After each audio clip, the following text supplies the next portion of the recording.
Hey everyone, happy Friday. Hello, Steve. Hello, Bob. Hello, Ian. Hello, hello, everyone. This is launch week. Launch it. It's launching. There it goes. Number 2 came out on Tuesday. Yay! So yeah, we're in the middle of launch week. Bob and Jay and I have been very busy with interviews and book signings and signing books and more book signings. But it's been a lot of fun. Don't forget stampings. We just got the stamps. Okay. All right. So yeah, it's been a lot of fun. So if you're not aware somehow magically, despite our talking about it for the last 6 months, this is our new book, The Skeptic's Guide to the Future, and it's about the future. So how we talk about futurism, how to think about the future, and we talk about current technology, emerging technology, science fiction technology, space technology, and and it's a lot. It is a ton of fun. We'll be taking questions, as we always do. So if you have any questions about the book or anything, you can. We'll be happy to talk about it. But first, let's just talk about what else is going on this week. Evan, you had an encounter that was unusual. I did. Well, I mean, something we all did this past week. On Saturday, we had our 6-hour live stream of The Skeptic's Guide. I'm sure everyone here was there, right? Right? Sure. I better been. Very successful. It went very well. And it was, of course, too short in my estimation, right? Bob, didn't it feel like maybe an hour passed? So it went like that. Quick and easy. So we wrapped up the show. We had a little dinner afterwards. It was nice, little table conversation. All right, it was time for me to head home. Head home I did. On my way home, I was going to stop at the store, pick up a few necessities. On my way home, I'm practically arriving to the store. Big patches of open sky, eastern sky, where I live here in Connecticut. And I look up, and there's something in the sky I'd never really seen before. It was bright, and it was streams of light coming from a single source, a single point. Did you give Ian the picture to put up? I did. Does it look like this? Yeah, it looked like that. So I was saying, what the heck is that? What do you guys think that is? My first thought was, okay, what could it possibly be here in Connecticut? I live I live not far from a place called Sikorsky Aircraft, and Sikorsky's They test helicopters all the time. There's always helicopters flying around doing something. Like, is that a helicopter with some kind of light device that they're maybe testing out because it's very close to my home? I was like, maybe it could be that. It's like, but that looks distinctly like the jets from a rocket launch. But what rocket launch are we talking about? Evan, what kind of movement? What We're kind in of movement Connecticut. were you seeing? There wasn't much movement. It was subtle, but it was, instead of like streaking across, it was going off into the distance. So it was getting like smaller in a sense, right? It was kind of a shrinking of that picture. Like it was moving away from you. As if it was moving away from me. And at a certain point, I don't know if I ran in real quick, grabbed the thing, came out, it was gone. It wasn't there anymore. I'm like, well, it must, could that have been a rocket of some kind? I don't know. I've never seen a rocket before, especially here in Connecticut. We're not in Florida or anything. Went home, looked it up. Sure enough, pictures all over the internet. SpaceX seen in Connecticut sky, and that's what it was. It was the SpaceX launching what do you call it? The communication satellites into Starlink. The next series of Starlink went up. Like, whoa! I actually saw it with my bare eyes. Yeah, that's cool. A rocket. Cool. With your naked eyes. Naked eyes. Bonus. Wasn't even expecting it. Very cool. Yeah. You just got to be lucky with that sort of thing. Yeah. Right. No idea. Obviously, my mind was all about the 6-hour show that day. And, so I didn't check the news to see if there was going to be anything like that happening. But apparently, because of the trajectory the rocket took, which was right up the eastern seaboard, it was reported up and down the entire coast of the United States and Canada. So very, very cool show for everyone. I mean, it happened to have clear skies, so that was nice too. Yeah. Cool. A lot of space news going on. You guys, I'm sure you've all seen the video of the DART spacecraft smashing into a small asteroid, Dimorphos. Oh, yes. And threw up a cloud of dust. You guys familiar with DART? The double asteroid redirection test? Yeah, I saw the video. It was pretty cool. Right. Unlike certain things that have happened, say, on Mars before, this was an intentional crash into another object, not the Earth or the Moon. Not the first time we've intentionally crashed a spaceship into a body. We've crashed a lot of stuff into the Moon in order to measure like moonquakes and see and look at the dust as it comes up to see if there's any water in it and things like that. So the purpose of this was to test an asteroid redirection system, like an Earth defense system. Could we move an asteroid so that it doesn't hit the Earth? And so one of the primary things they were testing was the onboard autonomous navigation system. We want to know that we can hit a tiny asteroid at really high velocity. And you pretty much have to hit it, at the center of gravity. Like it can't be a glancing blow, Yeah. So you don't want to spin it. You want to move it in a direction. So the more accurate you are, the closer you are to the center of gravity, the better. You want all that momentum to translate, into movement, not rotation. So it worked. Apparently, the navigation. There's two pieces to that. There's, the small body maneuvering autonomous real-time navigation, or smart nav, which uses the Draco camera, which is the Didymos Reconnaissance and Asteroid Camera for optical navigation. NASA loves its acronyms.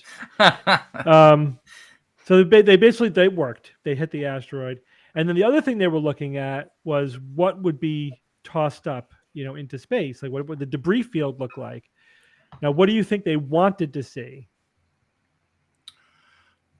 Well, the result result they wanted to change the trajectory. No, but in terms of the debris field that gets kicked up, what did they want the debris field to look like?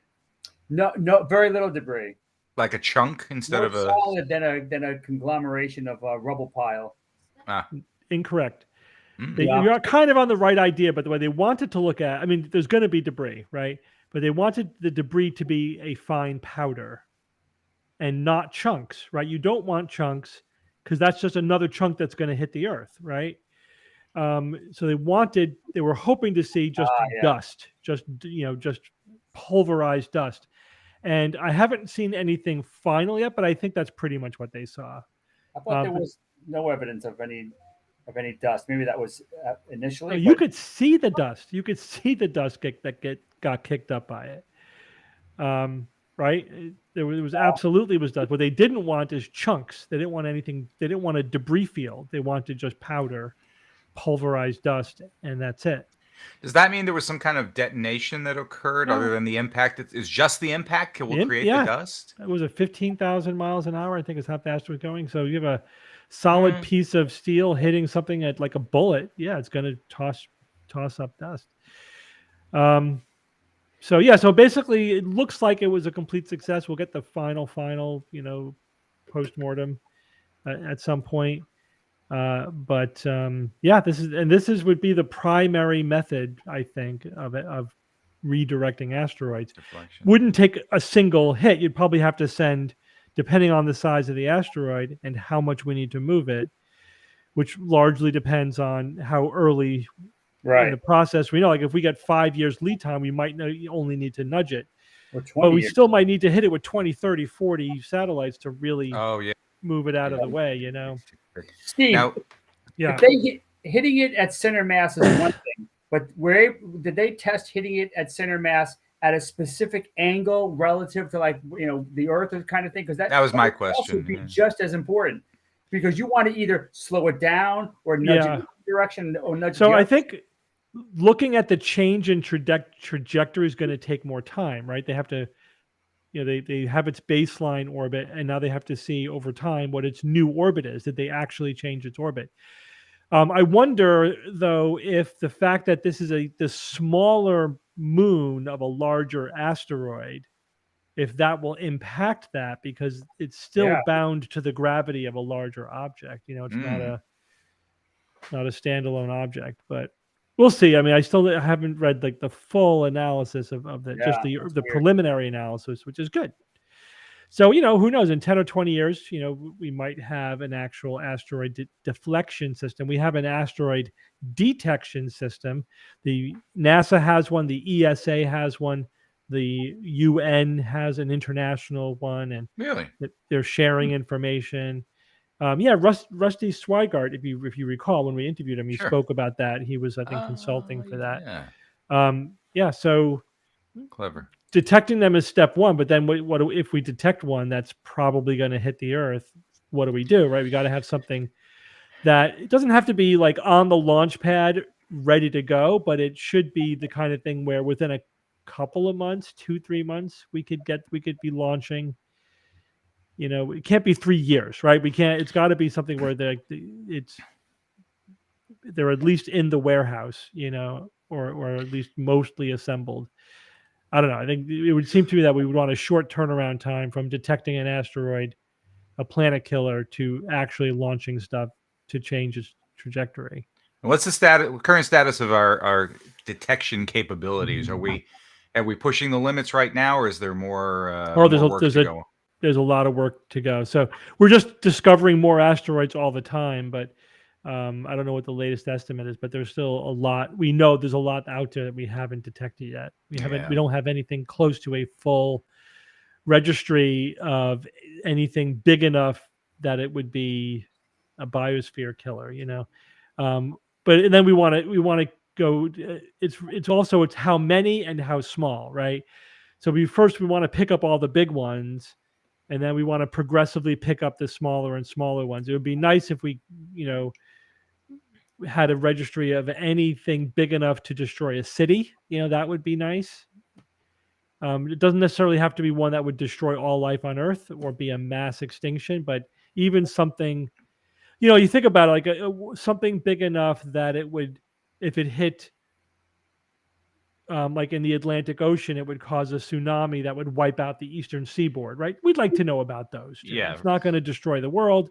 It's not going to end civilization or cause mass extinction, but it could kill 20, 30 million people and wipe out multiple coastal cities on the east. Be nice to know about that. Yes. Besides asteroid. Society-changing events. Yeah. Not well, killers, if you take an economic view, like how much damage is that, right? What is that? That's in the trillions, right? I Oh, mean, it's yeah, definitely easily. in the trillions. You couldn't. So how much is it worth spending to prevent that? Right. Mm-hmm. Billions at least? Hundreds of billions? Bob Half- thinks so. half a Yeah. trillion? Yeah. Yeah. Billions and billions? Totally. Yeah. Yep. Yeah, so cool. And also, this is the first object ever imaged by both Webb Webb and and Hubble. Hubble. Webb and Mhm. Hubble. First one imaged by Ah. both Webb and Hubble. First event Well, imaged at the event, same time yeah. by both. And ground telescopes are thrown in there as well. And did you guys hear the news about Hubble? No, it's been all Webb lately, but Yeah, well, NASA is in discussions. They're designing a mission to extend the lifespan of the Hubble. Whoa. Keep it going interesting. even longer. It's still doing good work. They want to keep it up there longer. The ROI, I guess, will be And worth they it. can actually get to it, unlike Yeah. James Webb. Exactly. Yeah. Although we've yet to service it since the space shuttle program has gone down, right? Right, that's correct. Since space shuttle, but I guess I don't know. Dragon capsule can get up there, I guess. Have we? Is it possible to go outside the capsule, the capsule, and get back in for the astronauts? Because that usually takes a spacewalk, right?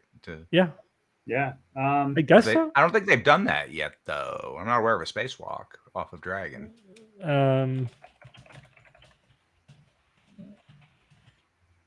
Can you spacewalk from a Dragon capsule? Let's see. Apparently, you can. Wow. But they haven't yet. I don't recall that being the case yet. And in fact, there is a planned mission. Here we go. To have civilian astronauts spacewalk from a crew Dragon capsule. Oh, come on, civilians. Yep. Oh my gosh. Could you imagine? Wow. I can only Isaacman imagine what announced that would be he like. and a crew of 3 more civilians, non-NASA, will fly in a space. That's what you mean. They mean by civilian, non-NASA. Will fly in a SpaceX Dragon capsule in the Polaris program, and with the hopes for the first mission to launch by the end of 2022 Dang. this year. And they plan on doing a spacewalk. Oh, so it's coming up soon. Oh my gosh. There you go. Holy They should send a rich flat earther up there. Set him straight. Oh man. They drugged me and put it was a hallucination. eyelids. You're part of the work. You're part of the cover up now. Oh boy. Yeah, that's right. Send them all up there and leave them up there. Here's your flat earth. I mean, gosh. it's still still a thing. boggles the mind. Still boggles the mind. I mean, it is a commentary on human neurological hubris and frailty. Here, here. That people could believe something so completely stupid. And I know we're not supposed to say they're stupid, that they have different ways of thinking, and it's the idea whatever. that is stupid. But the bottom line is they're fucking stupid. I mean, there's just no way. There's no way around that. By any reasonable way that you define intelligence, right? Intelligence being your ability to think about stuff. You have got to be a freaking moron to come to the conclusion that the Earth is flat, given all the available evidence in the world today. There is something massively wrong with your thought process. Oh, the disconnect is amazing. Yeah, it's off the charts. Whatever you want to call that, I mean, come on. It's like you have a major thought problem. You are an idiot. And what is it exactly they're invested in? Like, why so deep in their hearts must the Earth be flat? That's never. I've never been able to tap into that level of the mindset. They're on the ultimate in crowd. They know the huge truth that most of the world doesn't believe. So they're in on it. So they're special in that way. Plus, it's a massive distrust of authority at epic levels because of all. It's the ultimate conspiracy theory, right? And so if the Earth is actually flat, that means that you can't believe anything any authority says. So if they've convinced themselves that they've demonstrated somehow that the Earth is actually flat, that gives them carte blanche to say that anything is not true. Right. They could believe whatever they want, because the Earth is flat. Yeah. So it is like the get out of jail free card for any belief system they want to have. Well, the Earth, everyone thinks the Earth is round. I mean, how gullible are you? If they lie about that, what won't they lie about? Yeah. Do they call us rounders? I mean, what do they I call don't know. us? Do they? Do I care? I don't know. Oblate spheroiders. Yeah. Oh gosh. You spheroidist. Yeah, that's right. Oh, the You beat know, goes on. I think you also have to be like pathologically incurious. You like that phrase? Yeah, I like that. Just the intellectually lazy to an epic degree. Just Yeah, in a way, it takes a lot of effort to be that lazy. yeah, it takes a lot of effort to be that lazy. That's like, what's her name? Dolly Parton said it costs a lot of money to look this cheap. Dolly, bless her. Yeah. And then I think the only thing that rivals that is QAnon. QAnon has a more political angle to it, but but the actual details of what the QAnon conspiracy people believe is flat Earth level stupidity. Really? Like they're living in a different world than us. I tell you, completely different world. Just it's hard to comprehend. You Yeah. can't you can't even walk a mile in their shoes. That's how distant they are. Totally detached. Reality detached. Detached from reality. Detached, and the thing is, it's unmoored. back in before the flat earther before the internet, basically. Yep. People who believed this type of stuff would be considered mentally ill. And the thing is, they probably would be. This is like schizophrenia level delusion. Interesting. It really is. It really is. Like this level of stuff, you have to be pathological. You need to be put on medication and institutionalized. You have schizophrenia.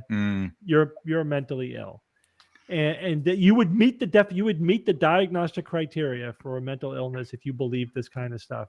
But now it's no longer the case. People who are not mentally ill, people who do not have brain disease, are getting into this belief system through some other process, through some belief system type process.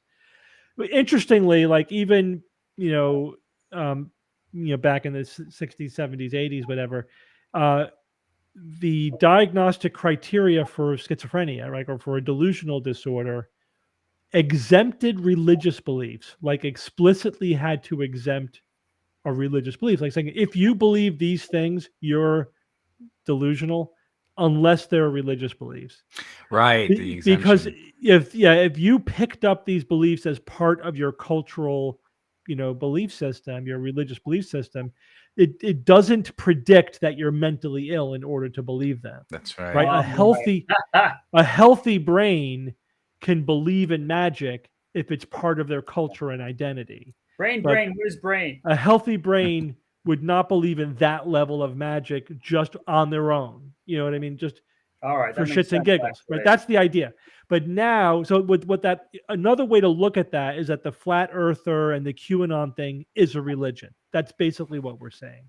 It's a religious type belief system that plays by the rules of religion, not by the rules of regular belief.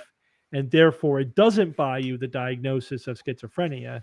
Again, I think it just makes you stupid, but it makes you, I think, pathological in a psychological way, not a psychiatric way, if that makes sense. It's not a brain problem.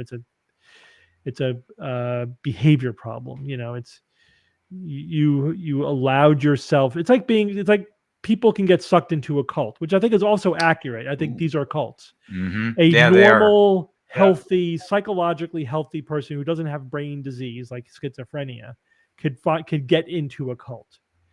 It's almost like you're hacking some vulnerability in the belief system machinery of the brain. It's like a feedback loop it's just amazing how effective that could be. Oh yeah, it's just amazing. Then it commands their whole life. That's it. It Yeah. really takes over everything else. It could make you believe batshit crazy stuff.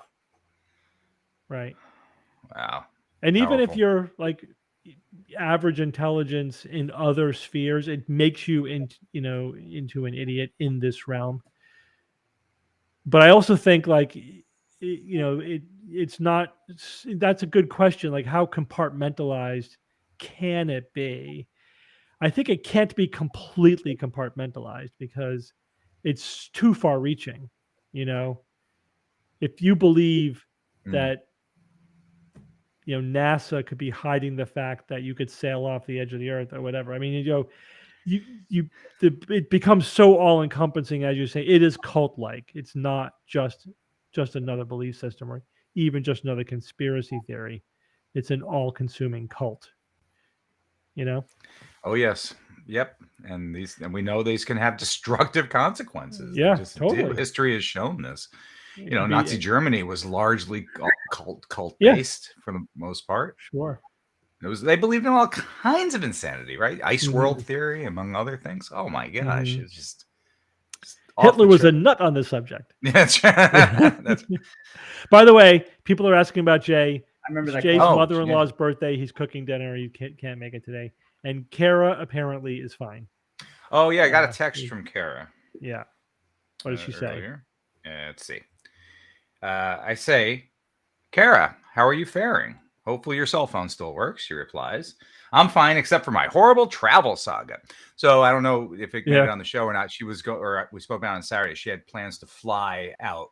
Yeah. Wednesday, which was the Not day going it to actually happen. all came. Yeah. But I think she must have moved her flight up to Tuesday or something.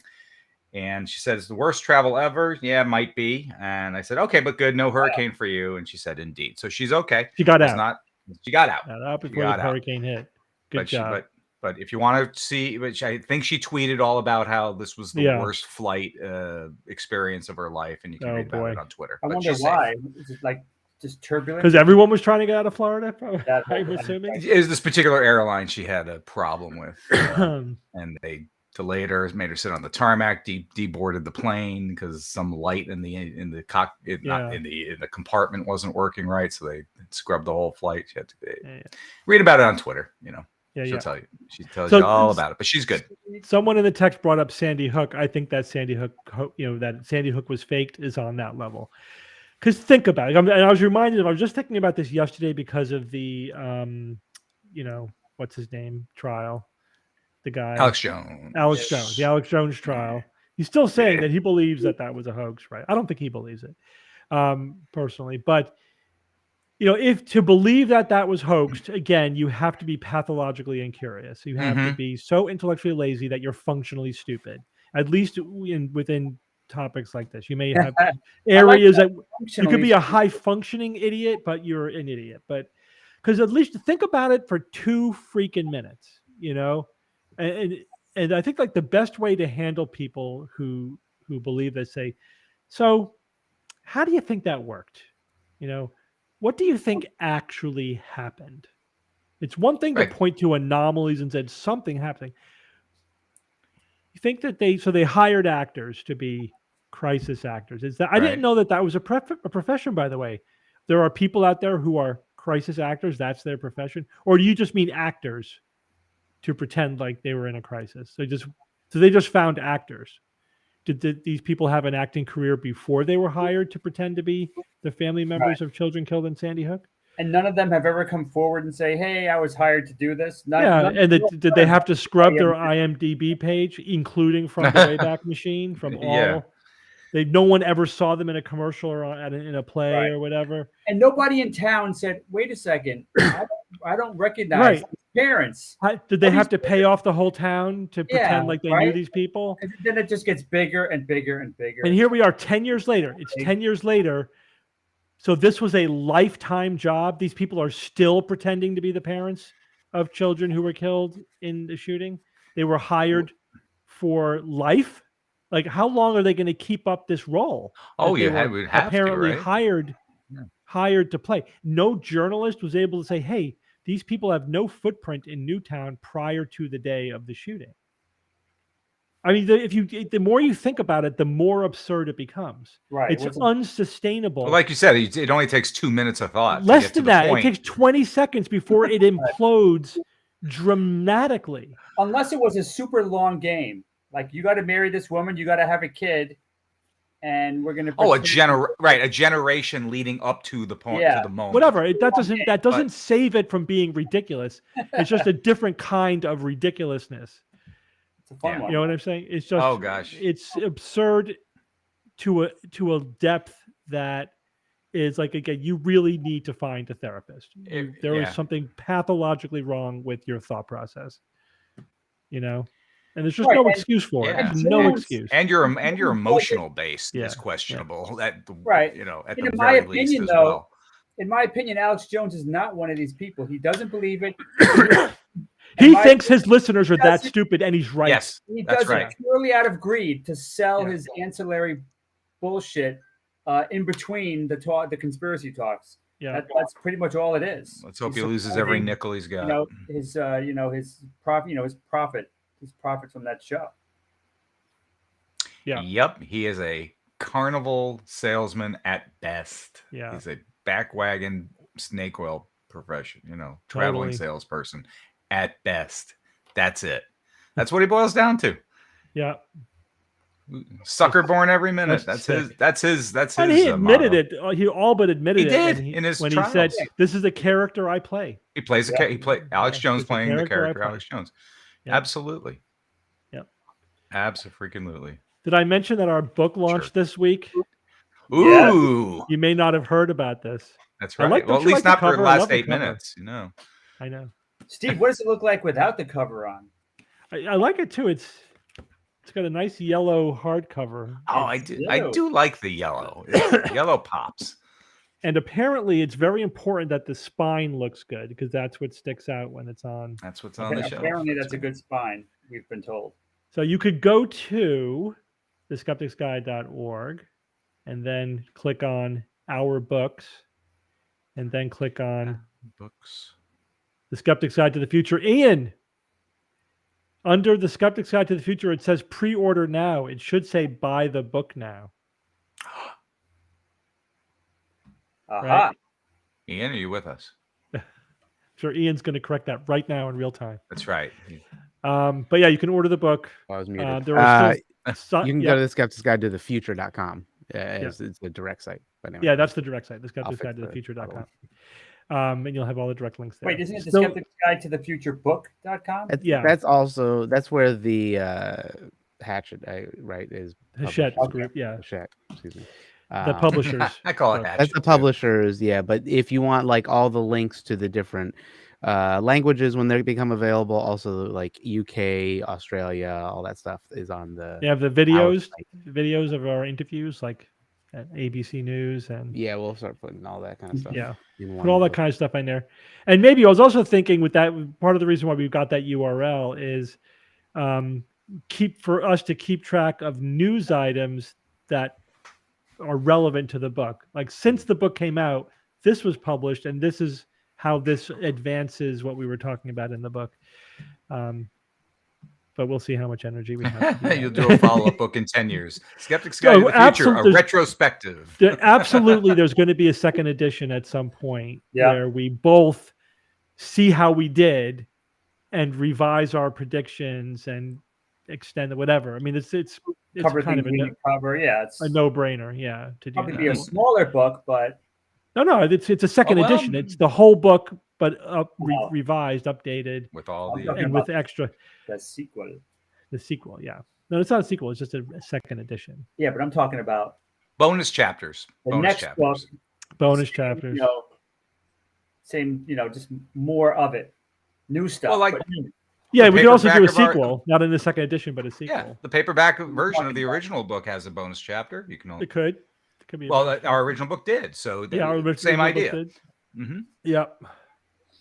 Exactly. Yeah, it is the perfect release, more information. Second edition. Absolutely. That's a good plan, boys. Absolutely. So tomorrow is October 1st. Yep. Oh, what's special about there's two things special about that date. Except in addition to the fact that it's the beginning of October, which is Bob's Halloween month. It's autumn. I know. Birthday. It's my daughter's birthday. How old? And 20. Oh God! Twenty. Stop it. 20. My younger daughter is going to be 20 tomorrow. Stop. And kill me now. We're going to Headless Horseman We are. But what else? What else was Premiere- September 1st? premiere Haunted October House. 1st. It's the day after Hocus Pocus 2 comes out. Oktoberfest. It's Jay and Pocus 2. Courtney's anniversary. Oh, Tomorrow? Is it? Yeah, they got married on Autumn's birthday. I don't remember remember that? that. No. Yeah. Yeah, that's how I remember it because I got. I born on remember Daughter's Larry's birthday. cell phone ringing in the middle of the ceremony. That I remember, but That was, I know that happened. That was but Jay's I don't remember the date. Okay, first wow. marriage. I don't know. Yeah. So I got I collect jack-o'-lanterns and Lowe's lumber, right? Yes, We had Lowe's. my favorite new jack-o'-lantern, Yeah. this creepy dude, because he's just so creepy and weird and atypical. And they came out with 3 of them that are slightly different but in the same theme. So I just love this guy. I love him so much. Did you buy all 3? That's how they Oh, get yeah, you, of Bob. course. I got all 3, man. Yeah, I'll have these for years. These will be like on display for years. Those are the things that I'm buying now, really. That things that I'm going to put out every year, not stuff that's like, oh, it's for this theme, and then that's it, and I probably will never use it for another, 5, 10, 8 years. So I got this tombstone. So I ordered a tombstone that looked really good. Yeah. And then this came, and I looked at it, and like, that's not the one I ordered.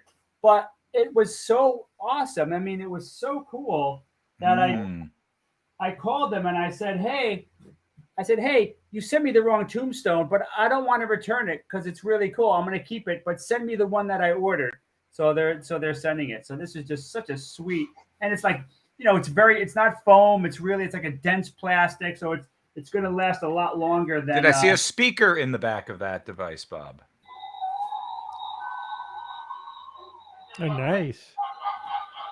And it lights up nicely. You can't really appreciate the lighting because the lights up here, and so very nice tombstone. Cool. I'm gonna have a room of tombstones at my house. I decided tombstones everywhere Wow, on the like walls, your own graveyard in your house. Cool. I mean, on the walls, on the ground. It's gonna be sweet. Proud of you. Yeah.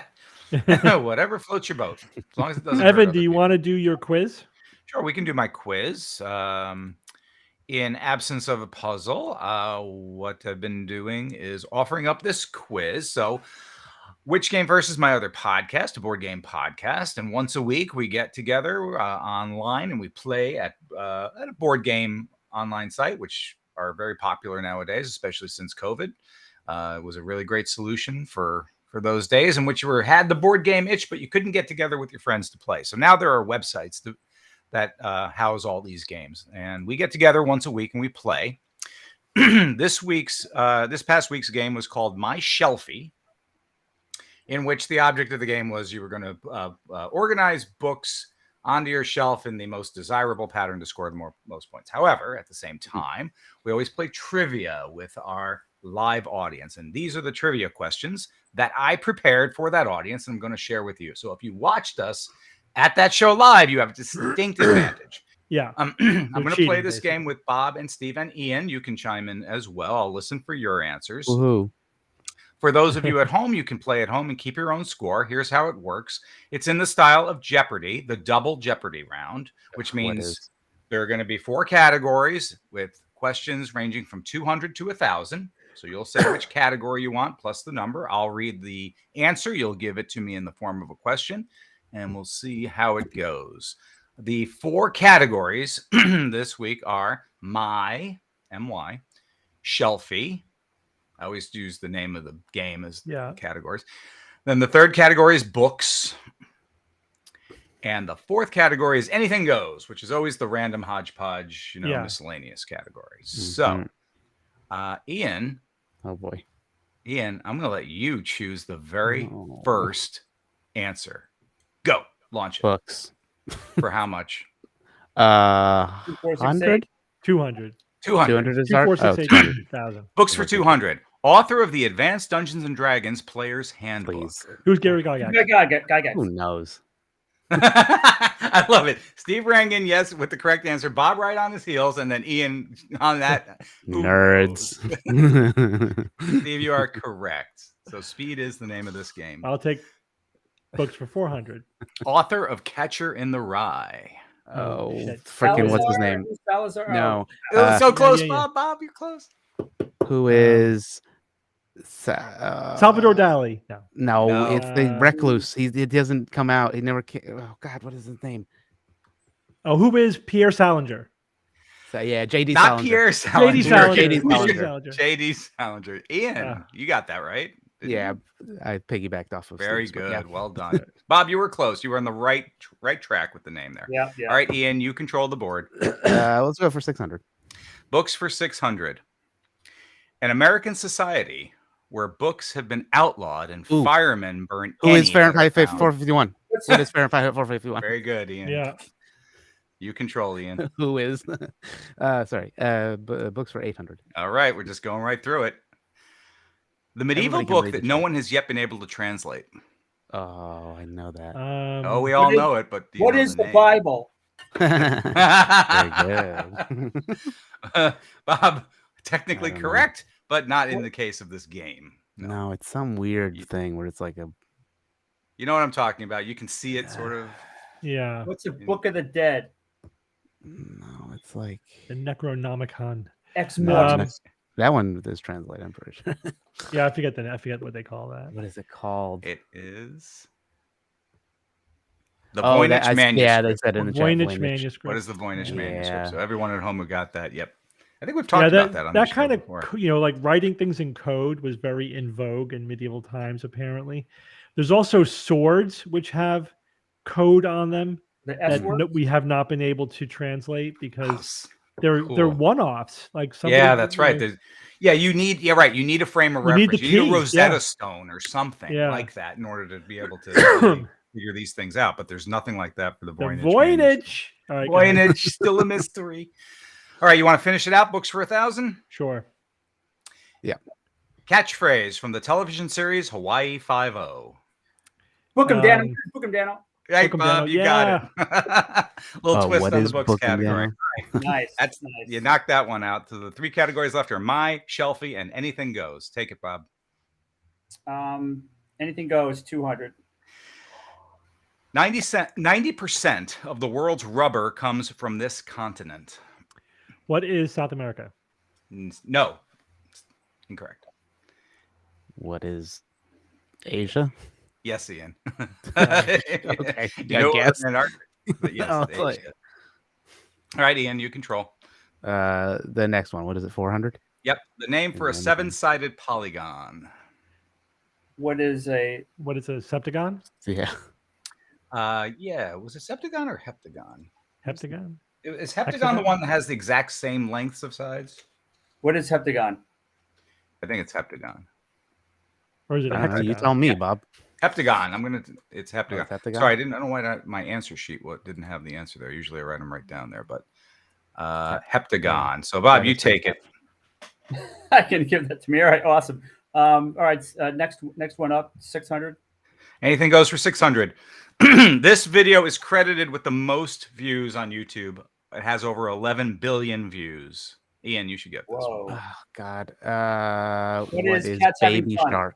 Yes, Ian, it's the baby. What is the Baby Shark video? That's right. Is it? Wait, really? Okay, Yeah. I thought it would be the first video that was uploaded to YouTube.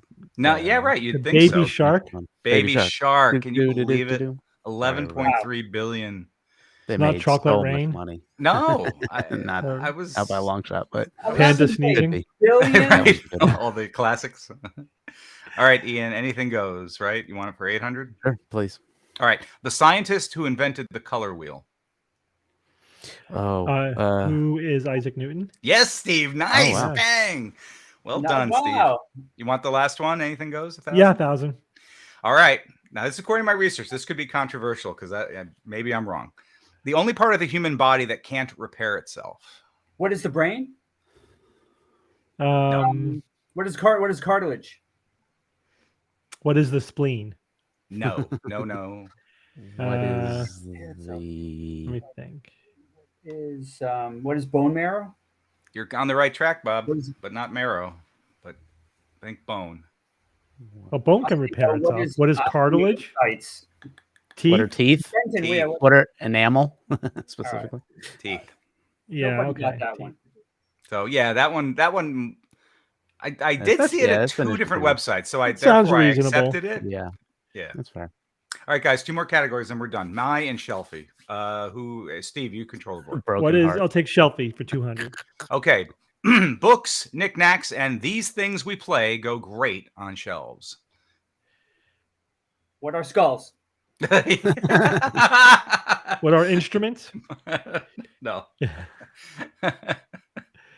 Wait, Hey, books? Games? What was it? You see, out of context of my podcast of my other podcast, this one's a little bit weird. Yeah. What are Books, board games? knickknacks, and these things. Yes, board games. Yes. Yeah. Absolutely. All right, that was kind of a 400. gimme. Shelfie for 400. The length of time for which an item remains usable. What is shelf life? Yes, Bob. Yes. Good. Oh, there we go. Very good. Next, you want Shelfie for 600? Yep, next one up. This is also known as the coastland. What is the?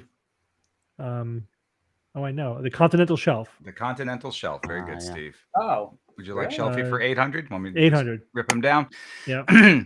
The name of the largest ice shelf in Antarctica. Oh, yeah, I know that. what Shit. is mega ice? No, It No. probably has shelf in the name.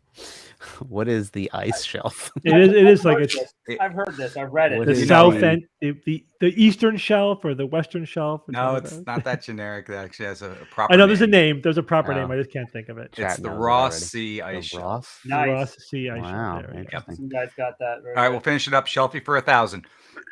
Software that a company buys because of a perceived need or demand, but never uses. But not what is vaporware? It's not vaporware. It's not vaporware. Think of the category. Shelfware. Shelfware. Yeah. Shelf? Oh, I get Never it. heard You of just put it it. on the Never shelf. heard of it. Last interesting. category. Last five answers. My 200. for 200. Yeah. He did it my way. It was Frank Sinatra. Thanks, sir. Very good. But My saw for that one coming. 400. Yeah. One of the gifts brought by the 3 wise men to the baby Jesus. What is myrrh? What- Yes, Ian. Very good. It's got a mine. My for 600, I'm assuming. Wait, so frankincense would have been wrong? That'll be next week. It's my. My for 600. Ah, The country formerly known as Burma. What is Myanmar? Myanmar. Damn it. Right. Oh, Myanmar. Steve, I think you got in right on that You Oh, I one. did. Yeah, totally and did. plus he Just- said it. What is? Just in the nick of time. My for 800. This material is used to make emergency blankets and foil balloons. What is Mylar? What is Mylar? Mylar. Very good. And finally, the wrap up. Thank you all for playing. My for 1,000. Lacking imagination, foresight, or intellectual insight. What is myopic? Yeah, Ian, Nice. bring us home. Good. good word, Ian. man. Well Good done. word. Good Hope word. you all Ian. enjoyed that. Well Score done. yourselves at home. Share your scores with others. And yeah, we'll do that again. I think we all got one of the 1,000. That's kind of cool. I Yeah. think that's right. Yep. So it's a tie. We all win. Yay. Yes. Yay. So nobody wins. All No. Womp, womp. right. Fun time. But have I mentioned that our new book launched? this Yes. week? Oh, Please. Not in the last 16 minutes yet. All right. Awesome. You want to find out why should they read Oh. this, Steve? If you want to find out what's probably the fastest form of propulsion that can exist, maybe, probably, you could read the book and you could find out. You could Yeah. find out if is anti-gravity a reasonable thing to anticipate in the future? Will I ever have a lightsaber? Yes. And will Jay ever have a blaster? That's an important question.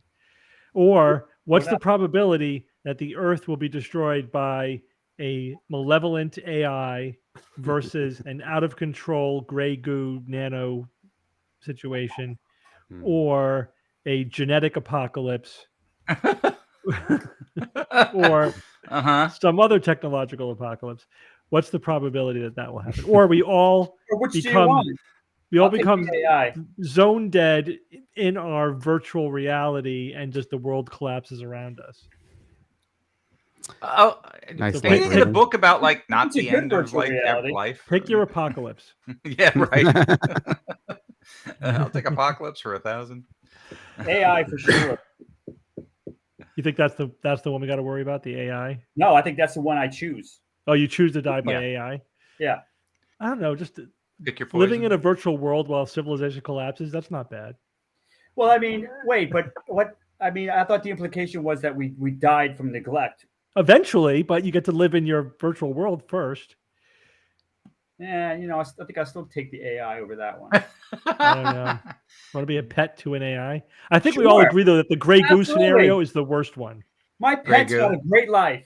I will absolutely be okay being a pet to an artificial superintelligence. Come take me. I'll be okay. Just put me on a leash when I got to be on a leash, and otherwise give me a nice little pet house and cool things to do, and I'll be good. Well, that's easy to please Bob. What's the Grey Goo now, Well, that's Steve? not What's, easy. The Grey Goo is if we make a nano machine that makes the stuff, Right. and it self-replicates and gets out of control and basically converts the entire surface of the Earth into a uniform gray goo of nanites. Nanites, the right, Yeah, right, the right. nanite, Yes. the nanite gray goo scenario. But it also could be the paperclip scenario. The nanites may convert the entire biosphere of the Earth into paperclips. Because somebody didn't tell them when to stop. Yeah. Yeah, but okay. You only need 1,000. Well, it's okay. I'll make a quintillion. Like, how could you forget to put that into the instructions? Well, I mean, that it's like, would that Well, really happen? It Or it would was have to go. It would have to go rogue, right? Yeah, a mutation in Yeah. the code Or causes just it to. purely malevolent. Somebody creates a gray goo scenario, or the gray goo is specific to target something specific, Like, and it's just this massive, massive nanites that can Cascade runaways. overwhelm, Yeah. a country, of people, Right. or AI, fix this problem. No Crops. problem. Everyone dead. Now there's no more problem. Yeah. Great. Or what about, we forgot to mention malevolent robots. That's kind of AI, but this is more, the AI is where it's controlling our information, and it's like the Skynet scenario. Yeah. But the evil robots is more like the Cylon scenario, where If you saw that Boston Dynamics dog robot coming towards you at the Yeah. street, what would you do? Would you Well, there was a approach it? Black- Would you get the hell out of the way? there was a of that Black thing? Mirror I'd run episode towards it. based on that. That it basically, have you seen that one? Yep. Where they don't really tell you what happened. We're supposed to just kind of infer what happened, but there are these. They look exactly like they probably are. The Boston Dynamic dogs, right? But they've been modified with a couple of killing devices, Yeah. and they just go around killing people. Yeah, they're a just few generations more advanced than what we have now. The last, They're deadly. the remnants of survivors huddling in safe locations, but they're nasty. They're just relentless. That was the thing that was scary about them. It's more than how powerful they were, which wasn't that powerful, but it was just how absolutely relentless they were. Like Terminator, they won't stop for anything. Yeah, they will not stop Can't reason with for it. anything. Yeah. Yeah. Yep. Yeah. When you think about it, though, the psychology of something like a Terminator coming to kill you, in which you have this preconceived notion that in some way this might be some other person or something you can reason with or something, as opposed to a mechanical dog or something that's not mechanical but not human. There's No an reasoning extra with level of scariness there, because you're not fooled by the fact that you think you might be able to reason with something like that. So it's you're looking death in the eyes right there. You could also read the book if you want to know who's going to win out in the technology wars. Is it going to be the genetic modders or the cyborgs? Who do you think is going to win? Ooh. Ultimately, genetics. Well, I suppose so. If I had to bet. Really, more than the cyborgs? No, it's just Cyborgs might be more short term. yeah. The genetics has the long game, right? Kind Yeah. of depends. You can kind of see it going either way. Where's the utopia? I mean, why must the future always Well, we say, as we say in the book, darkness. The future can be a technological utopia, or it can be a technological dystopia. It all depends on the choices we make, the paths we follow, and on social factors that really aren't about science and technology. If any technology we talk about, this would be awesome, unless of course you're living under an authoritarian regime, in which case it would be a nightmare. You know what I mean? It's just the nature of things. It's just like with Yikes. nuclear Well, power. Like, yeah. this whole nuclear physics thing could power the world or destroy the world, depending on how we choose to use it. It goes either way. Yeah, to be seen. Yeah. Still to be seen. Oh boy. World events are Such crazy. is the future. Yep. All right. Should we take some questions? Yeah, it's almost 6. Yeah. We could do questions for a few. Cool. Let me. I'm call hungry. I them need up. some drunken noodles. I'm Can drunk. we I take need some hungry questions? noodles. About the book. Yeah, let's see. About Guide to the remember, future. post the anything. questions in the Discord if you are in the Discord, everybody, and the mods will pick them out. Discord. Let's see. Let me see if I can find some from the book specifically. Oh, it's the audio thing. I don't have any book ones, but we'll just start with What? one that's not yet. Chat, actually, just Yeah. No, post that's them in the because chat. you wrote it so too. comprehensively well that That's left fine. no They have questions. no Just questions. buy it. I will point out Buy it that twice. the first week of sales, is over on Tuesday, and that's what counts in terms Yeah, of us, get it in now. making Yes, the bestseller please. list. So if you think Christmas you're ever shop going to now. eventually get it, please order it now. We would really appreciate it. Big difference. And Thank you. it's hardcover, right? But also audio and That's Kindle. right, Kindle. Audio and Kindle. Yeah. Look, You can buy all 3 mediums multiple times. There's no problem with that. They make excellent gifts. This is a good time of year to start buying your holiday Perfect gifts, whether time. it's Christmas Right. or whatever. a Halloween gift. Halloween gift. It makes a Halloween. perfect Halloween gift right now. Olivia, did you post that in the Discord? Because I didn't see the Discord. Just because I don't.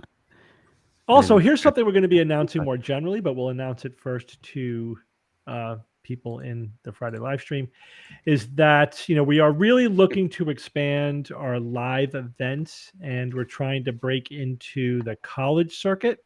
So Mhm. if you work at a college or maybe go to a college or have any kind of connection to a college, we have a series of seminars, live shows, and lectures that we are designed to be given to college students about science and skepticism and critical thinking and media savvy and those kind of things.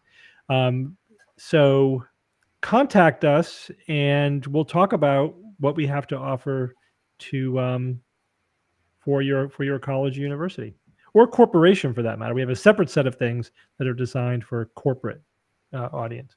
All right. So here's the question.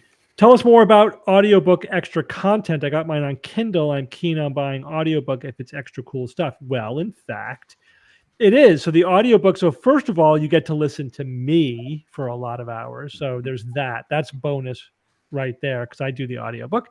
But Bob, Jay, and I did a 1-hour interview just for the audiobook. This is exclusive audiobook content where we talk about the process of making the book and some of some deeper insight into some of the stuff that we talk about. It's So fun. there's a I think it's an hour. We recorded for an hour. I don't know what they're going to edit it to, but there's basically an hour ish of bonus content only on the audiobook.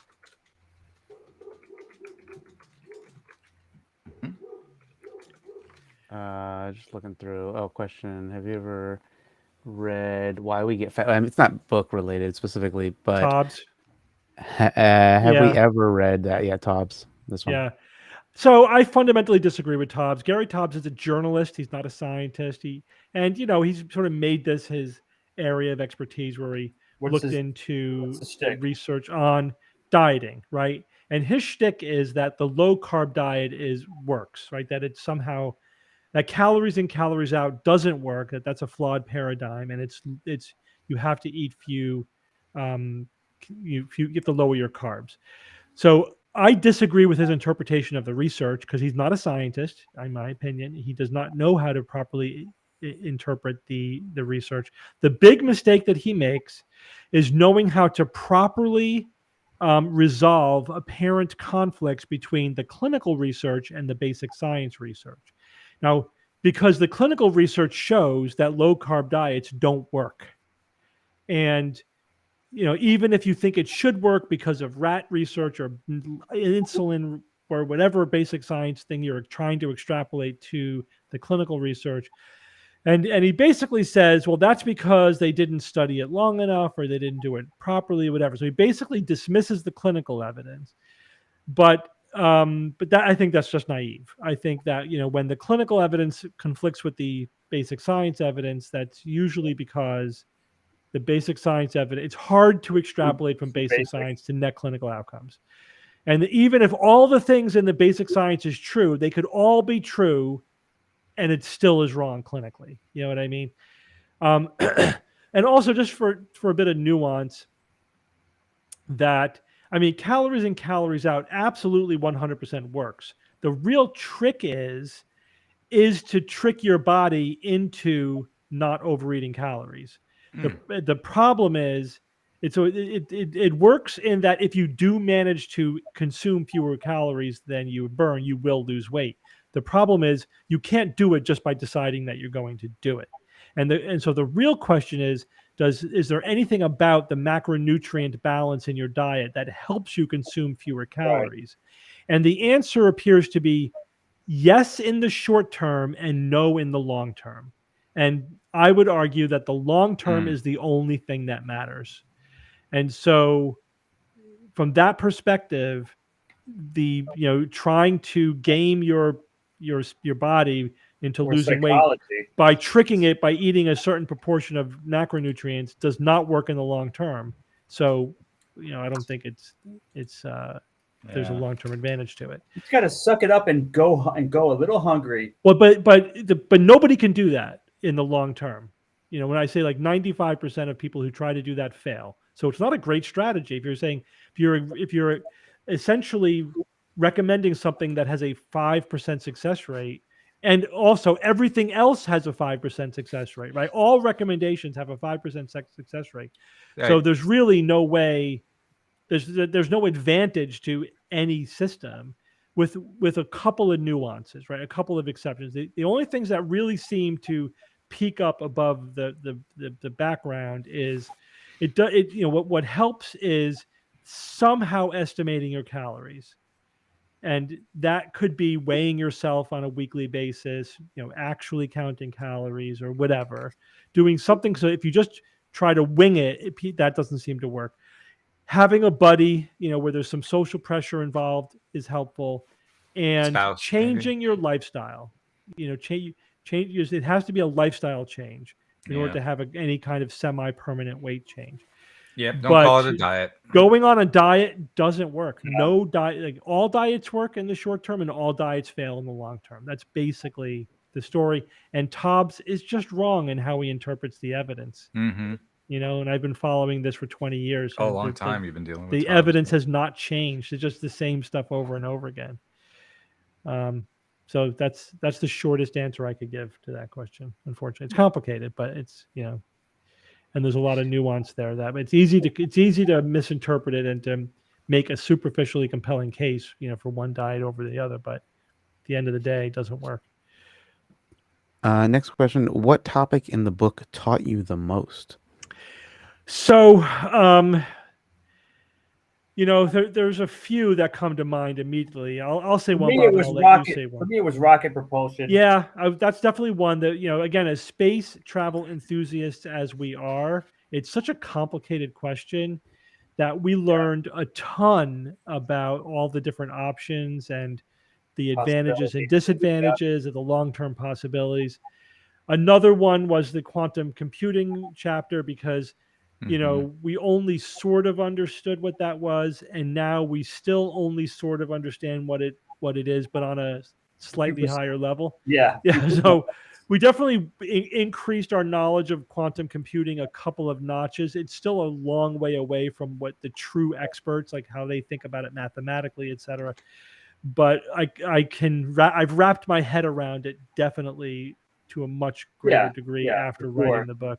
And there's other ones too. I don't want to go through every chapter in the book. We learned something on every topic in the book, but those are the ones where I think we came out with a much higher level of understanding than we went in. Space elevators is another one. Space elevators is another one. Yeah, absolutely. Yep. Dang. Not book related per se, but have you considered doing a deep dive into the L-theanine supplement? I think that's how you pronounce it. What's the you pronounce it so badly I don't recognize Theanine or theanine. It's Theanine. Theanine. Spell it in the chat for me. Okay, I'll put it in here. It's Oh, there it is. I need to see the word. L-theanine. I think the answer is no. L. L-theanine. Theanine. Not specifically, but the last 3,242 times I was asked if I did a deep dive on a supplement, and then I did. It turned out it didn't work the way people were claiming it did, so I wouldn't hold my breath for it. But yeah, I'll take a look at number 3,000, whatever. The thing is, the skinny on supplements is that if you're insufficient or deficient in something, then supplementing is good. If you have a specific medical condition or need in which you need, a higher level of some vitamin or mineral or whatever, B12, then supplements work. But other than that, if you have a good diet and you're generally healthy, there's no real evidence that supplementing anything really has any dramatic effect. The ones where there's some plausibility there, like taking fish oil for cholesterol, it's like, okay, the data goes back and forth and back and forth and back and forth because it's so close to the line and it's hard to control for confounding factors. Like, is it really the fish oil, or is it just that you're not eating as much meat oil, that you're not getting as much of the bad cholesterol from steaks, or whatever. Right. So it's just close to the line. There's no silver bullet in some supplement. That's the bottom. Whether it's antioxidants, that's a huge scam, or some kind of special amino acid, it's all a scam, or some kind of magical oil, or just have a good diet if you're healthy, and if you have any special medical needs or dietary problems, whatever, see your doctor. I think that's the bottom line. Antioxidant is such a marketing thing. It is everywhere. It still gets talked about everywhere, and that's been shot down for 10 years or more. Yeah, 20. About the whole antioxidant thing. Like, what the hell? But marketing. Yep, it's a marketing scam. That's what it is. If you got any more in chat, somebody was asking what that pirate behind you was eating, Bob. Pirate? Bob, what's your pirate? Or is pirate in it your a skeleton? background? Is it a skeleton or a pirate? Maybe they meant a skeleton. Yeah, I think that's all the book ones. Candle, and that's a gargoyle. Oh, well. Over there. Gargoyle, skeleton. It's like a skeleton angel. Bob, when does the haunted house start thing? When it's does it kick up? the middle of October. So the Saturdays, I think it's the 15th. It would be the 15th, yeah. So so it's basically the last few weekends. Sweet. Of October, and it's going to be a blast. We're building a witch hut. It's a witch hut facade that looks like a pumpkin with a witch hat roof. I don't know how that's going to come out, but we're going to be probably working on it this weekend. We lose Bob in October. Bob just disappears. And we have a new room called the skeleton room that we took from about 10 feet high to 17 feet high to accommodate 3 12-foot skeletons and my skeleton horse. 36 feet of skeleton. Whoa. And plus other skeletons. It's going to be the skeleton room. It's like there's tiny self-explanatory, Bob. Look at the bones. There's also like fish skeletons and octopus skeleton. All the other kind of like, wait, that they have an exoskeleton, not a real. Yeah. It doesn't matter. They're just cool looking, but it's mostly like human type skeletons. And any snake skeletons? Yes. There's a snake skeletons are cool. About 5 feet long. It's kind of cool with a nice. Neat. All right, I actually have to bug out a little early. My daughter is coming home from college for her birthday weekend, and I got to get dinner ready for her. And so we can maybe take one. If there's a question loaded up, we'll take it. Otherwise, we'll just. So a quick one, which will be either yes or no, and then I can do a book one. Wondering since about the story, or if you've been following the story about Tua, who is a Miami Dolphins. I don't know, linebacker maybe. No, quarterback. Quarterback, sorry, who's been like, I guess he was recently concussed several times, and he and like this person would like to hear your perspective as a neurologist. Specifically, like upon hitting the ground, his hands were raised in like a splaying position, like fencing response, I think is what they're saying. They just wanted to know if you had been following that at all. I have not, but that, that's not a good thing to have happen. If you posture when you have head or upper neck trauma, that's a bad thing. But I don't know the details, so I don't want to say, more than that. Right. Okay. I'll look into it. Maybe we'll talk about it next week on the stream. Last question is, given all the research necessary for the book, how long did it take to write? So Bob and Jay and I basically agreed on the idea for this book 2 years ago, and it didn't take us long, but we spent some time just fleshing out the chapters, the description, basically putting the proposal together for the publisher. We wanted to do a fat proposal. Like, we wanted it to be so complete that they wouldn't ask us to make any changes to it. So we had, the proposal was every chapter with a description of every chapter and 3 written chapters.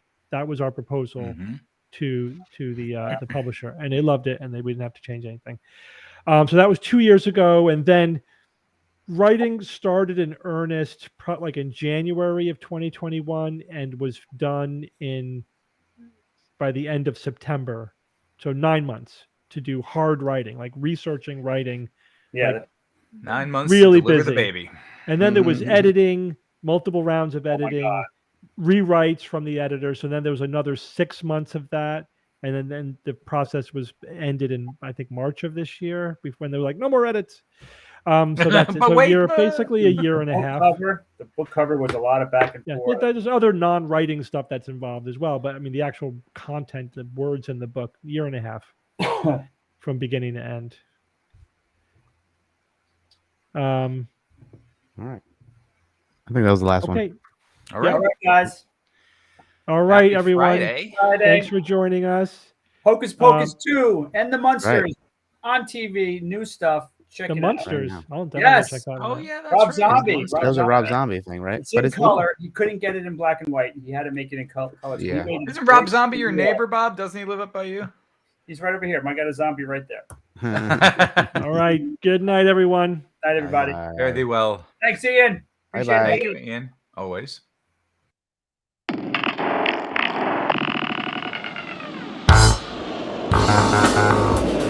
Skeptic's Guide to the Universe is produced by SGU Productions, dedicated to promoting science and critical thinking. For more information, visit us at theskepticsguide.org. Send your questions to info@theskepticsguide.org. And if you would like to support the show and all the work that we do, go to patreon.com/skepticsguide and consider becoming a patron and becoming part of the SGU community. Our listeners and supporters are what make SGU possible.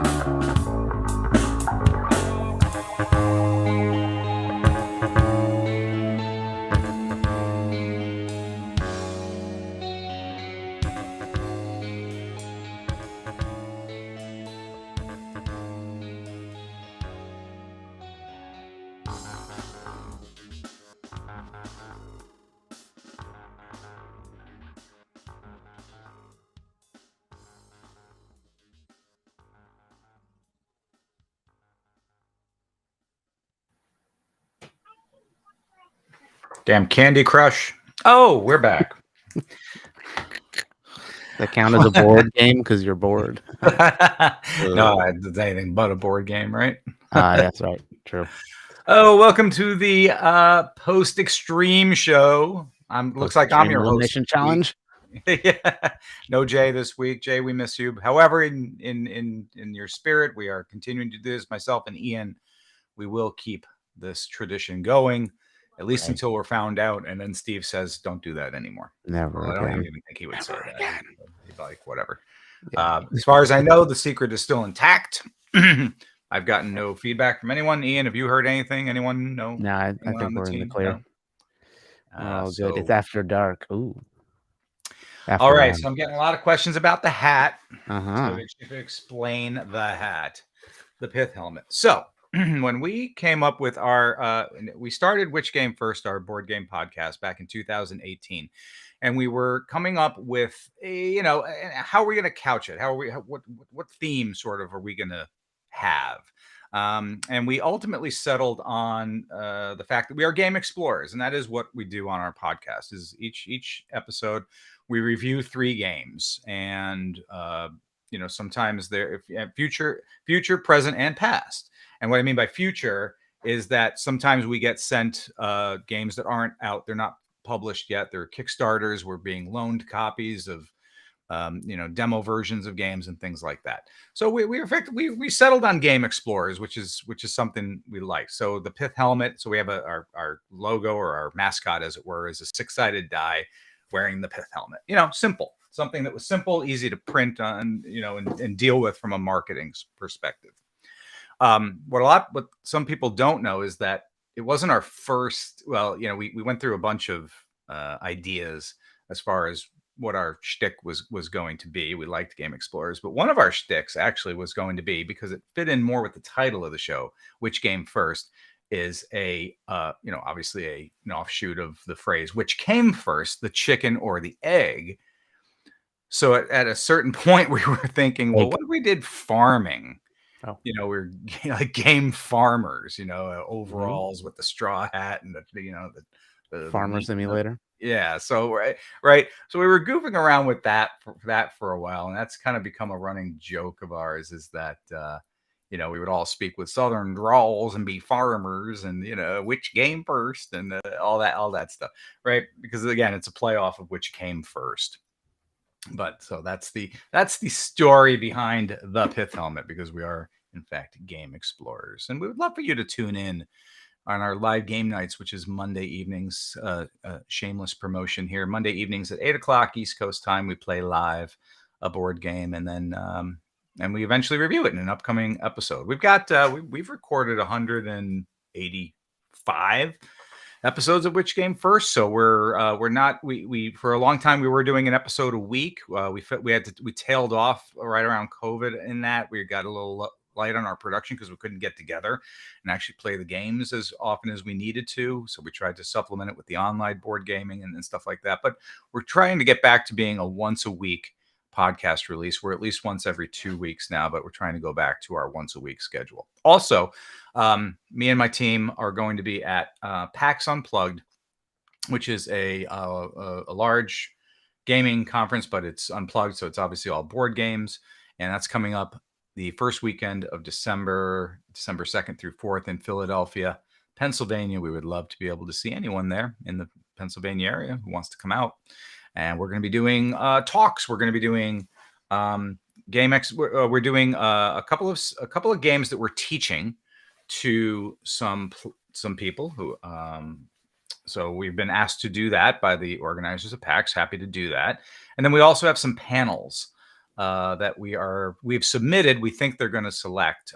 So our 2 panels that we submitted this year are science and board gaming, which is really a very cool topic. There's tons and tons of science-themed board games out there, aspects of science that come into board games, the interplay, designers who either were scientists or are scientists that have developed board games to help people learn certain concepts about the science they're trying to teach. So it's actually quite on the Venn diagram, the two overlap nicely.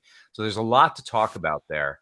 And obviously my experience with Skeptic's Guide comes into play in talking about that. So we think that they're going to choose that. That'll be a lot of fun. And then we are also, our other panel is going to be a live episode of Which Game First. We're actually going to do an entire episode up from the stage. We're hoping some special guests also will be joining us for each of those. So there's my shameless plugs for all the Which Game First stuff that is going on. Yeah, so that's what I'm up to. Trying through my tax season. October 15th, for those of you who are on extension with taxes, is your last possible day to file. I had a client the other day I was on the phone with, said, do any more extensions for that tax filing? No. October 15th is it, my friend. You got to get it in. Otherwise, they're going to nail you with 25% or more penalties on any taxes that you still owe brutal. Yeah, so that's coming up. I got a lot of work there. That's, in fact, I'm going to be going. I brought work home with me. I'll be in this weekend doing work. It just is. It's seasonal. Tax preparation for the most part is seasonal work, even though I'm busy all year round. But there are these times of the year in which it kind of, really gangs up on me, and I happen to be in one of those times right now. So while Bob's off enjoying his Halloween festivities, I've begun trying to get real tax work done. So that's what I've been doing lately. Obviously, there's been a lot of talk and promotion of the book, Skeptic's Guide to the Future. That's come out. Even though I was not one of the authors at this time around, I still have people asking me questions about the book. I haven't read it yet. I haven't even read the book yet. So, but I'll be looking forward to doing that. Also, a couple other books that I picked up over the summer that I have not read yet. But I'll be catching up on all my reading this coming fall as soon as I get through this darn tax season.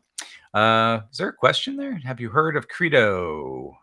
Brad is asking, have I heard of Credo, Credo, the Nicene Council? Nicene Council card game. No, I have not heard of that. Tim Callender. No, I don't know Tim either. But I'll take all to create the Bible. Is that what the idea? Yeah, is that what it is? And where's my pen? I got to write this down. I usually have a pen always in front of me for taking notes. But Nicene, I think it's called. And yeah, Nicene. Thank you. Yeah, it's different. But yeah, Creed game. Let's see if I can find it. The Creed game. Yeah, it is. Explain to children that this activity will help them learn the Nicene Creed. Oh, neat. Okay. Well, neat, super neat. I love it. Love it. We will get on that. We will add that to our list. We got a stack of games that we have to get through and reviewed. But that, definitely more themed games like that. Absolutely. We will take a look for that. So that's what's kind of been going on in my world.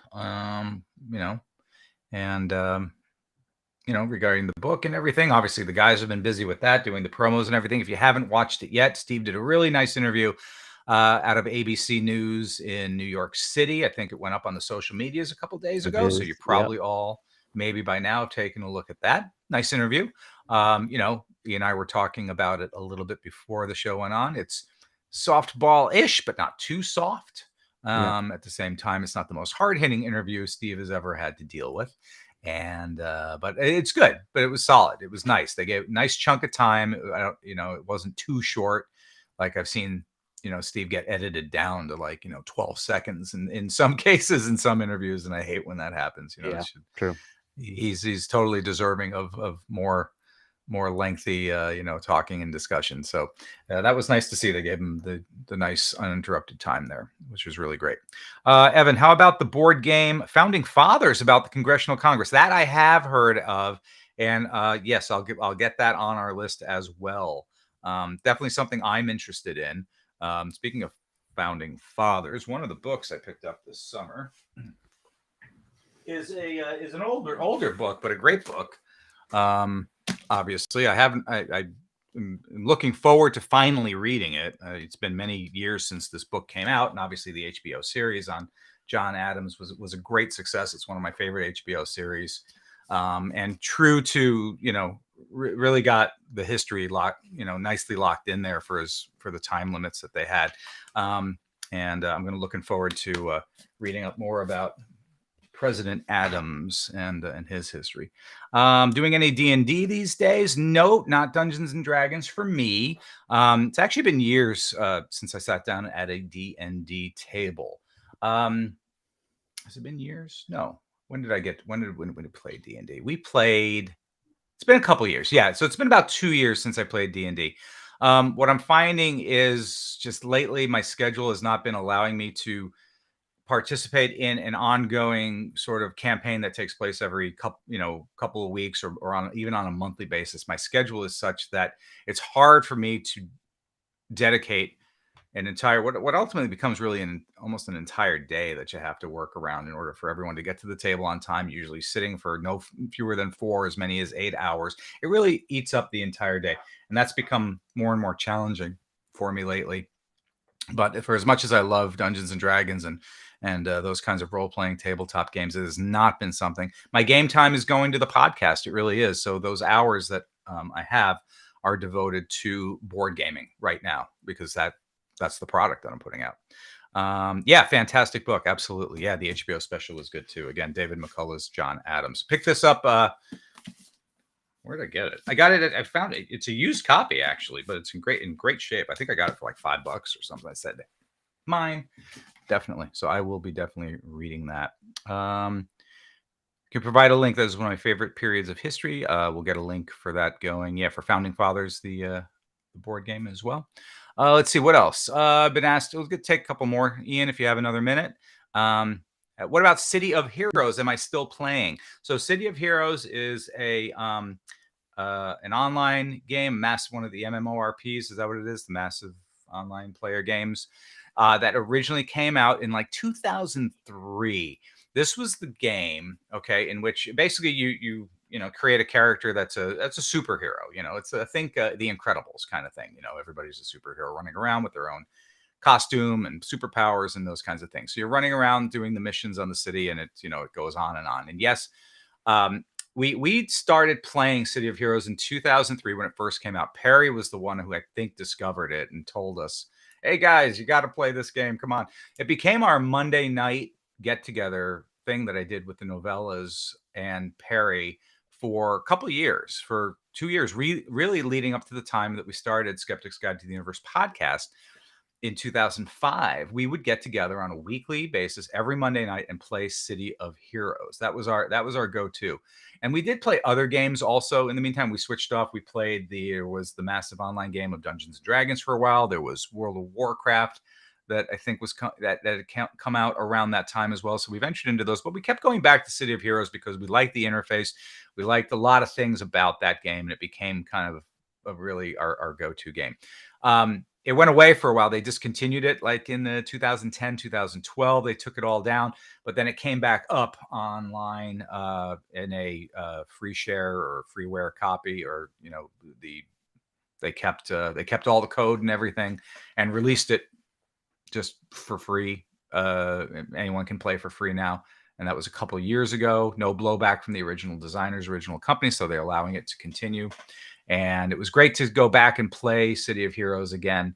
And I did that. I did do that for a while. I actually played with the novellas again for a while, but they got busy, we're writing the books and all that stuff. So yeah, it's kind of eats into our time, but I haven't been playing much City of Heroes lately. I still have my characters though. And I do love that game very much. You should check it out. Let's see. Last question from Tetomato. Evan Bernstein, what is the website used to play board games? Have you tried using Tabletop Simulator? So the second part first, Tabletop Simulator. Yes, we have played games on Tabletop Simulator. Really neat interface in which you basically are playing with everybody. Everyone meets at a virtual board online. Deal the cards, roll the dice, do everything on the table, and you control all the mechanisms of the game for the most part, which is really a cool thing. And yes, we made good use of that, especially during COVID, Tabletop Simulator. But the place we go most often to play games is a place called Board Game Arena. I think it's the most popular #1 board game online site right now for that. Just thousands of games to experience there. And that one has it's partially automated. It does the setup for you. It sweeps the cards. It you press the button to roll the dice instead of you having to pick up the dice themselves and roll. So a lot of it's automated for you. It keeps things going quicker. It's so usually faster paced board games can be played there, and a nice variety of some of the most popular modern board games that are out there. So Board Game Arena. And if you're going to look for me on Board Game Arena and you want to join, you want to friend me, my handle is Evan WGF, EVAN WGF, which stands, of course, for Which Game First. And I would love to be able to see you there. All right, Ian, I think that about wraps it up. I think that's enough that people want to hear about what I'm doing. Yes, of course. And I hope you're doing well, Ian. I hope to be able to see you again soon. I am going to see you again eventually. Pretty soon, because we're going to go to Arizona together in December. Yes, I know, Arizona in December. Boy, I haven't been to Arizona in a long time, and only for a brief visit to the Grand Canyon for one day. That's my Arizona experience. I really haven't seen Arizona before, so I'm so much looking forward to it and getting back on the road with the Skeptical Extravaganza. George, Rob, Kara, everybody, the whole gang. My daughter Rachel will be joining us too on the show, on the tours, on the shows we're doing in Arizona. So say hi to Rachel. If we see you there as well. All right. So that's it, folks. That's my life. Thank you for being a part of it. Very much appreciate everything that you support us with, and continue to do so. And hopefully next Friday we'll do this again. Okay, Be well. bye-bye. Bye-bye.